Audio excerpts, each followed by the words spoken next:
প্রিয় ছাত্রছাত্রীরা, যারা মাধ্যমিক পরীক্ষার্থী তাদের জন্য আজকের এই ভিডিওটা খুব ইম্পর্টেন্ট। আজকের ভিডিওতে আমরা লাস্ট মিনিট সাজেশন দেব মাধ্যমিক ভূগোলের জন্য, এবং এই যে লাস্ট মিনিট সাজেশনটা তোমরা ভালো করে দেখো। এখান থেকে 5 নম্বরের যে প্রশ্নগুলো ইম্পর্টেন্ট, 5 নম্বরের ইম্পর্টেন্ট প্রশ্নগুলো তোমাদের সঙ্গে শেয়ার করব।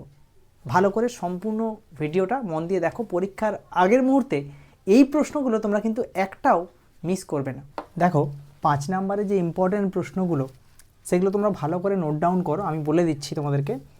প্রথম যে প্রশ্নটা আসতে পারে সেটা হচ্ছে, শুষ্ক অঞ্চলে বায়ু এবং জলধারার মিলিত কার্যের ফলে সৃষ্ট ভূমিরূপ। শুষ্ক অঞ্চলে যে সমস্ত কার্যগুলো হয়, শুষ্ক অঞ্চলে বায়ু এবং জলধারার মিলিত কার্যের ফলে, এই প্রশ্নটা ভালো করে প্র্যাকটিস কর। তারপর বলবো হিমবাহ এবং জলধারা যে মিলিত কার্য, তার ফলে সৃষ্ট ভূমিরূপগুলো ভালো করে প্র্যাকটিস করো। একই সঙ্গে বায়ুর সঞ্চয় কাজ অথবা ক্ষয় কাজ, যে কোনো একটা ইম্পর্টেন্ট, কিন্তু আমার মনে হচ্ছে সঞ্চয় কাজটা বেশি ইম্পর্টেন্ট। ক্ষয় কাজটাও পড়ে রাখো, বায়ুর ক্ষয় এবং সঞ্চয় দুটোই ভালো করে পড়ে রাখো। পরের প্রশ্ন, বায়ুমণ্ডলে উষ্ণতার তারতম্যের কারণ। খুব ইম্পর্টেন্ট প্রশ্ন এটা। পরের প্রশ্ন, সমুদ্র স্রোত সৃষ্টির কারণ এবং নিয়ন্ত্রকগুলি আলোচনা করো। তারপরের প্রশ্ন, ভারতে জনসংখ্যার অসম বন্টনের কারণগুলি আলোচনা করো। জনসংখ্যার অসম বন্টনের কারণ। পরের প্রশ্ন, ভারতের পরিবহন ব্যবস্থায় 5টি গুরুত্বপূর্ণ কারণ আলোচনা করো। পরিবহন ব্যবস্থার যে গুরুত্বপূর্ণ, মানে 5টি গুরুত্ব, পরিবহন ব্যবস্থার গুরুত্ব কী। পরের প্রশ্ন, ভারতের জনসংখ্যা বৃদ্ধির কারণ, জনসংখ্যা বৃদ্ধি কেন ঘটছে তার কারণ। পরের যে প্রশ্নটা বলবো ভীষণ ইম্পর্টেন্ট, পশ্চিম ভারতে কার্পাস বয়ান শিল্পের উন্নতির কারণ। পশ্চিম ভারতে কার্পাস বয়ান শিল্পের উন্নতির কারণ, এই প্রশ্নটা কিন্তু ভীষণ ইম্পর্টেন্ট। তারপর ভারতের পশ্চিমাঞ্চলে পেট্রোরেশন শিল্প কেন্দ্রীভবনের কারণ। ভারতের পশ্চিমাঞ্চলে পেট্রোরেশন শিল্পের কেন্দ্রীভবনের কারণগুলি লেখো। নেক্সট হচ্ছে অনুকূল ভৌগোলিক পরিবেশ।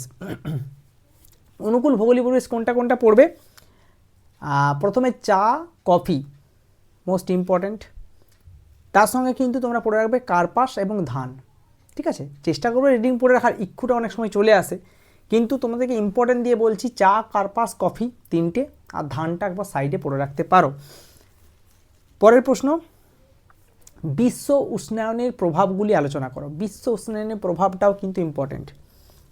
নেক্সট, ভারতের জলবায়ুতে মৌসুমীর বায়ুর প্রভাব। ভারতের জলবায়ুতে মৌসুমী বায়ুর প্রভাবগুলি কি, এই প্রশ্নটা ভালো করে প্র্যাকটিস করে রাখো। তারপর পড়ে রাখবে ভারতের স্বাভাবিক উদ্ভিদের শ্রেণীবিভাগ। ভারতের স্বাভাবিক উদ্ভিদের শ্রেণীবিভাগ ভালো করে পড়বে। তার সঙ্গে পড়বে পূর্ব উপকূল এবং পশ্চিম উপকূলের মধ্যে পার্থক্য। পূর্ব উপকূল এবং পশ্চিম উপকূলের মধ্যে পার্থক্য, এবং উত্তর ভারতের নদ নদী এবং দক্ষিণ ভারতের নদ নদীর মধ্যে পার্থক্য লেখো।